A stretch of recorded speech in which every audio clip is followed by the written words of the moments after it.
guys? Mike with H&H here. I'm going to walk you through our process of pumping a septic tank. So, sorry.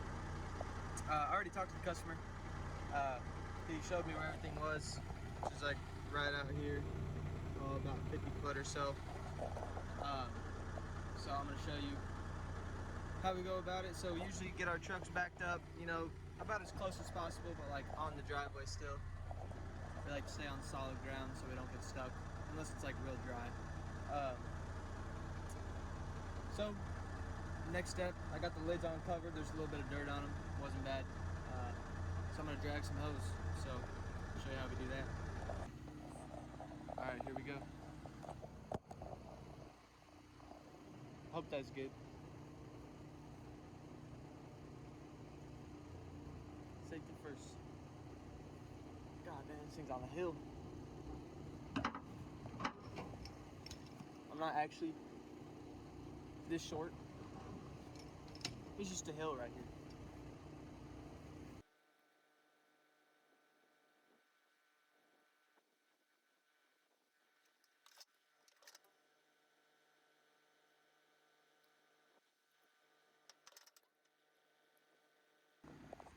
All right, we got her connected all up to the truck. We're good to go. Now we'll come over here.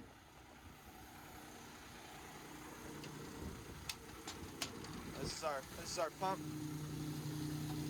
PTO driven off the motor.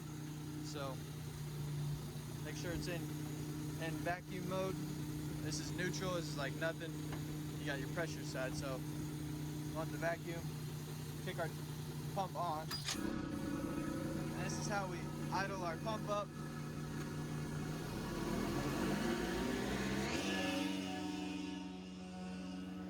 Gets a little loud. Come over here. I'm weak. All right, there we go. All right, now I'll show you guys what we do down there. All right, so now we're down at the tank. We got lid number 1, number 2, and number 3. This being that's the end of the tank. So the water, once it comes into the tank, it flows through here and then leaves out of that pipe and goes out to the lateral field. So I'll show you kind of the process of pumping one of these things out.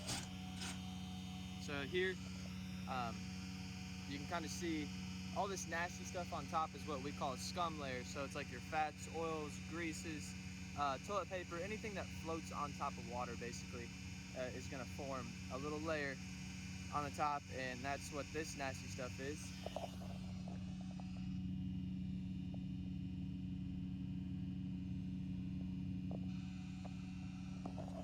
So yeah, it's usually gonna be a little bit worse on the front here. This is where everything comes into the tank. So everything from the house will flow in right here. That's that's your incoming, right there. That's your incoming pipe from the house, from there. So nice little scum layer on there, which, like I said, the scum layer is not usually, you know, it's not usually too bad. You don't really have to worry about it that much because you have these baffles on your tank, which is one of these. So as you can see, so what that T does is basically doesn't allow anything that's floating on top of the water, aka the scum layer. It doesn't allow that to flow out to your lateral lines. So it's very important that you have some sort of baffle. There is what they're called. You know, it could be a T, could be a curved piece of plastic, could be a 90, something like that. As long as you have something over your pipe, basically not allowing that stuff to flow into your field. So other than that, I'll just take some videos of me sucking this thing down.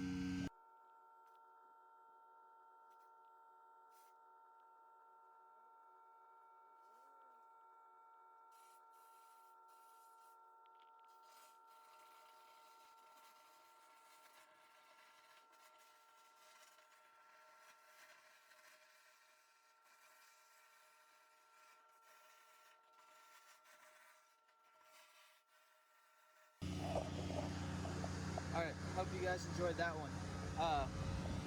So what we're gonna do now, we got the tank pumped all the way down, but now we got a couple inches of sludge on the bottom. And because these tanks, you know, this tank happens to be 10 foot wide, 10 foot long, 5 foot wide, and the bottoms are flat, you know. So everything's just kind of stay where it is. That sludge is almost like a pudding almost. So it doesn't just magically come over to your hose. So sometimes we'll string out a garden hose or something and basically wash everything down and get it into a liquid, and it'll get sucked up by our hose.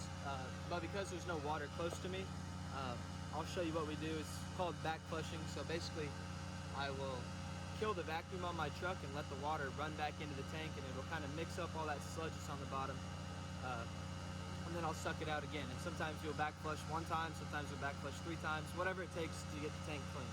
So I'll show you how we do that. Okay, so back in my truck, I switched it from this valve to here, and I can make a video basically. So this pipe, this one right here, it actually goes in this tank, goes up to about right there, and then it shoots. So unless your tank is like real full, I could open this valve right now and nothing will actually flow out of there, because the top of the pipe is basically at the top 3/4 of my tank. So this pipe just goes directly in right there, so it's on the bottom. So if I open up that, this liquid's gonna come flying out. So do that, and yeah, that's just water, don't worry about that. That's just what I tell myself. So as you can see, kind of mixes everything around in there.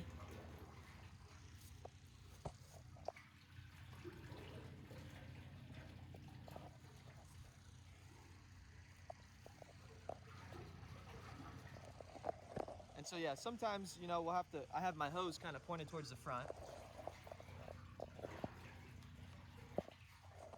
And then so probably next time, I'll have to flip my hose the other way, kind of point it towards the back and back flush it that way. So I usually let it back flush, a minute or two. I don't fill the tank all the way back up. I maybe add like a foot of water back to it. And then I just kick my vacuum back on. I can leave it back in the same spot. I just go over here, take it off the neutral, put it back in vacuum. That. So, yeah.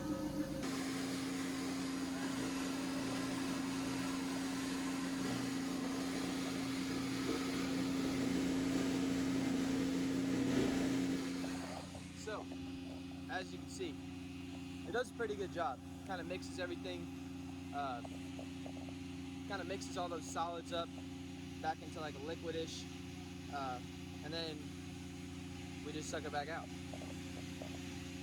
But if you look on the back here, it's still kind of nasty, so that's why I was saying I'll probably have to flip my hose and back push it this way, get the liquid to flow this way.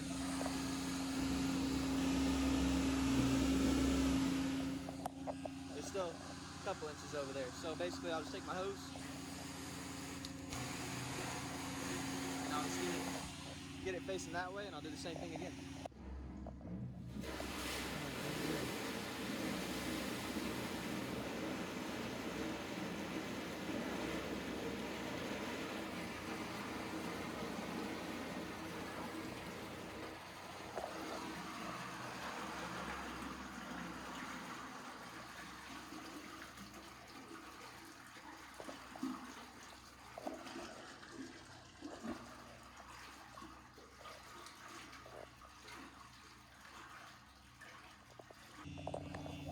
Okay, so while I'm waiting for this thing to suck back down, you know, a lot of people ask me, like, is your job gross? I'm not saying it's not gross, but it's not terrible, and it really doesn't smell that bad. I would say the worst smell is from my truck itself, because basically how my truck works is it sucks the air out of the tank to create a vacuum. So if you're standing right next to my truck, it's basically sucking all that poop air and just putting it right outside my tank right there. So yeah, that doesn't always smell the best. But a lot of times, I mean, these septic tanks, this stuff's been in here for years, so it's all broken down, organic material. It's kind of like a compost almost. So it's nothing. It's not like raw or fresh, like if you have sewage backing up in your basement. It's not that type of stuff, or like a porta potty. It's not even comparable. So yeah, it doesn't have like the greatest smell, but it's definitely bearable. I have a lot of customers come out here and they'll be, oh, it's not that bad, you know. I mean, of course, no one loves it, but it's honestly not too bad. And I almost forgot to add, to me, it just smells like money.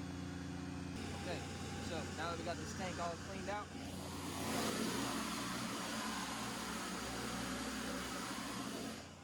looking good. So now I'll just get everything covered up, jag my hoses up, and wrap the bill. Okay, so that job's done. As you see, nothing too crazy. It's pretty simple. Another thing I want to talk about is, you know, you'll never get everything out of a septic tank. It's kind of comparable to changing oil in your car. You know, they'll never get every drop of oil. There's always going to be a little bit left.